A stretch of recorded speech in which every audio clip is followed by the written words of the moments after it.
I caught my girlfriend of 8 years cheating with my best friend at his wedding, but then I found out all of my friends knew and were laughing behind my back, so I acted like I didn't know. I should have seen it coming. Looking back, the signs were all there. The late nights at work, the sudden password changes on her phone, the way she'd tense up whenever Mark called or texted. But I trusted Emma. After 8 years together, I thought we were solid. I thought we were happy. Mark had been my best friend since college. We'd been through everything together, late night study sessions, job hunting, bad breakups, before Emma, the works. When he asked me to be his best man at his wedding to Sophia, I was honored. Emma was excited too, or so I thought. She'd helped with the planning, gone dress shopping with Sophia, and seemed genuinely happy for them. The day of the wedding was perfect. Clear skies, not too hot, the venue was beautiful. My best man's speech went off without a hitch, and I even managed not to embarrass myself on the dance floor. Everything seemed great. Until I went looking for Emma. She had disappeared about an hour into the reception. I figured she was in the bathroom or chatting with someone, but after 20 minutes, I decided to look for her. I checked the main hall, the garden, even sent a text. Nothing. That's when I heard muffled voices coming from one of the small rooms off the main corridor of the venue. The door was slightly ajar, and I recognized Emma's laugh. I was about to push the door open when I heard Mark's voice. "We can't keep doing this, Emma. Sophia will be looking for me."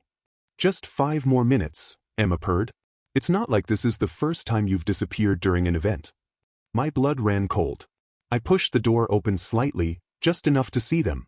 Emma's dress was hiked up, Mark's hand was on her thigh, and they were kissing. Not just a friendly peck. This was intimate, familiar. The kind of kiss you give someone you've kissed many times before. I felt sick. My stomach dropped, my ears started ringing, and I thought I might actually pass out. I backed away from the door, trying to process what I'd just seen. As I turned to leave, I bumped into Jake, another friend from our group. "Whoa, you okay, man? You look like you've seen a ghost," he said, steadying me. I couldn't even speak. I just pointed at the door. Jake looked, then turned back to me with an expression I couldn't quite read. It wasn't shock. It was pity? Guilt? Ah, shit. You weren't supposed to find out like this. Find out what exactly? I managed to choke out. Jake ran his hand through his hair, avoiding my eyes. "Look, it's been going on for a while. Most of us knew, but it wasn't our place to tell you." "How long?" I demanded. "About a year, maybe more. I'm sorry, man. We thought you'd figure it out eventually." A year. My girlfriend and my best friend had been sleeping together for a year, and all my friends knew. I felt like I was in some kind of twisted nightmare. That night was the hardest of my life. After Jake's revelation, I somehow managed to plaster a fake smile on my face and make it through the rest of the reception. I avoided Emma and Mark as much as possible, making excuses about helping the photographer or checking on relatives. Every time I saw them laughing with our friends, I felt physically ill. On the ride home, Emma chatted happily about what a beautiful wedding it was. I nodded and made non-committal sounds while my mind raced. I wanted to confront her right there in the car, to scream and demand answers.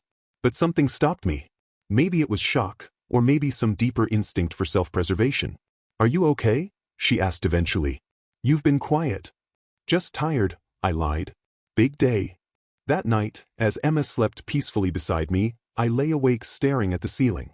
The woman I'd planned to propose to in a few months was cheating on me with my best friend, and everyone knew except me. How many times had they all laughed about it behind my back? How many inside jokes had I missed? How many pitying glances had been exchanged when I walked into a room? By morning, my shock had hardened into something else. Cold, calculated anger. I decided I wouldn't give them the satisfaction of a dramatic confrontation. I wouldn't be the pathetic, clueless boyfriend anymore. Instead, I'd play along while I figured out my next move.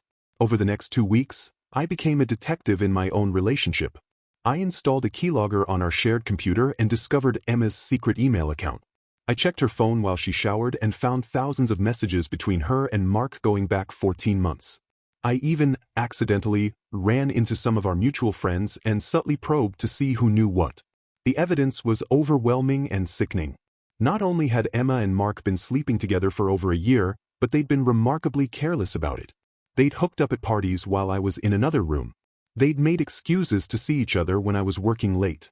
They'd even used our apartment when I was out of town. Worse, most of our friends knew and had actively helped cover for them. There were text messages about distracting me, keeping me occupied, or making sure I didn't go looking for Emma at certain times. Some friends had even hosted gatherings specifically so Emma and Mark could sneak off together. The most painful discovery was a group chat I wasn't part of, where our friends discussed the situation openly. There were jokes at my expense, bets on when I'd finally figure it out, and debates about whether anyone should tell me. No one had stood up for me. No one had thought I deserved to know. Through it all, I maintained my facade of ignorance.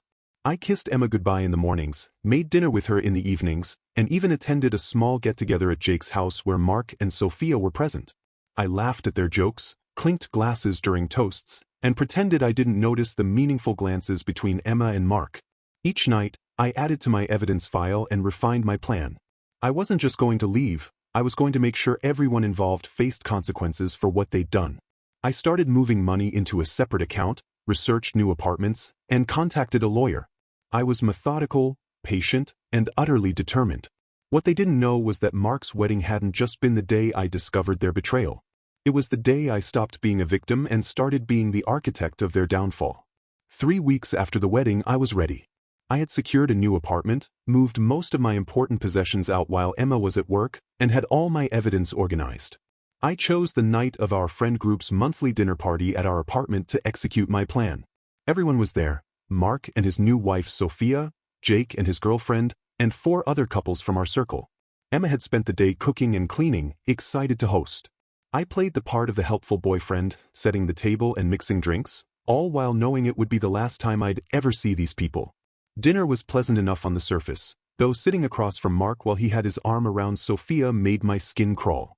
The conversation flowed easily among people who thought they shared everything. Little did they know. After dessert, I stood up as if to make a toast. Everyone quieted down, raising their glasses expectantly. "I want to thank you all for coming tonight," I began, my voice steady. "It means a lot to have all our closest friends here." Emma beamed at me, completely unaware of what was coming. In fact, I've been thinking a lot about friendship lately. About trust, loyalty, and honesty. I took a sip of my drink. It's interesting how sometimes the people closest to you can be living completely different lives behind your back. The room grew quieter. I saw Jake shift uncomfortably in his seat. "For example, did you know that my girlfriend of 8 years and my best friend have been sleeping together for over a year?" The silence was absolute. Emma's face drained of color. Mark froze with his glass halfway to his mouth. "Oh, but you all did know, didn't you?" I continued, looking around the table. "Every single one of you knew and decided I didn't deserve the truth." I pulled out my phone and started reading messages from their group chat, the one I wasn't supposed to know about. Comments about how clueless I was, jokes at my expense, discussions about their hookups. "Stop," Emma finally managed, her voice breaking. "Please, we can talk about this." "We're well past talking," I said calmly. "I've known for weeks. I saw you two at the wedding. And then I found out that not only were you cheating, but all of you," I gestured around the table, "were laughing about it behind my back." Mark started to speak, but I cut him off. "Save it. I've already moved out. My name is off the lease as of this morning." I turned to Emma. "The rent is due next week. Good luck with that." I looked at Mark next. "I sent Sophia copies of all your messages with Emma this afternoon. I figured she deserved to know what kind of man she just married." Sophia let out a small, broken sound and pushed away from the table. "As for the rest of you," I continued, "I hope the entertainment value was worth it. I hope the jokes and the gossip were satisfying enough to justify throwing away years of friendship." I walked to the door, picked up my pre-packed overnight bag, and turned back one last time. You know what the funny thing is? I was going to propose next month. I had the ring picked out and everything. I pulled the small box from my pocket and set it on the entryway table. Consider it a parting gift. Something to remember me by when you're all pretending to be good people. The fallout was swift and comprehensive. Sophia filed for annulment within days. Several relationships in our friend group imploded as trust was shattered. Emma was evicted a month later when she couldn't afford the rent alone. Mark lost his job after showing up drunk too many times following his separation. As for me, I moved to a different city and started over. It took time to heal, to learn to trust again, but I did. I made new friends, real ones this time. I even started dating again eventually. Sometimes I think about that night, about the looks on their faces when they realized their game was over. It didn't fix what they broke, but it did give me something I desperately needed: Control over my own story. They thought I was the punchline to their joke. In the end, I had the last laugh.